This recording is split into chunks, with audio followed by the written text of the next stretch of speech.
பப்புளுக்கா மரத்துக்கு ஏறி பப்புளுக்கா பிக்கலாதனால இந்த கெக்கையை வச்சு பப்புளுக்கா பிச்சு ஸ்ரீலங்கன் ஸ்டைல் கறி ஒன்று பண்ண போகிறோம்.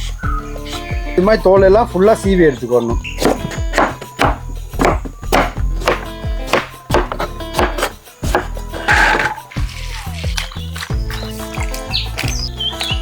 துண்டா வெட்டினா பச்சை கொச்சிக்காயை சேர்த்துருவோம். மண் சட்டியில் பப்புளுக்கா அதோடய சேர்த்து வெங்காயம் பச்சை கொச்சிக்காயெல்லாம் வெட்டி போட்டோம். இப்போ இதை அடுப்பில் வச்சு கொஞ்சம் வேக வச்சுருவோம் தண்ணி ஊற்றி.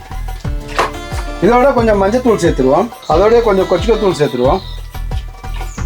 இப்போ இதுக்கு கொஞ்சம் மாசி சேர்த்துருவோம். அடுத்ததாக ரொம்ப கருவேப்பிலை போட்டு ஒரு 15 மினிட்ஸ் வேக வச்சுருவோம். பப்புளுக்கா நல்லா வெந்துட்டு இருக்கு. உப்பு சேர்த்துக்கிடுவோம்.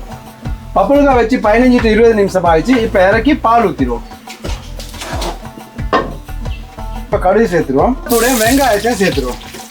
அடுத்ததாக காய் வச்சா சேர்த்துக்கிறோம். கருவேப்பிலை சேர்த்துருவோம். நல்லா தாளிப்பொண்டு போட்டாச்சு. இப்போ இதை சேர்த்து இறக்கிடுவோம். இது ஸ்ரீலங்கா வில்லேஜ் ஸ்டைல் பப்புளுக்கா கறி சூப்பராக ரெடி ஆகிடுச்சு.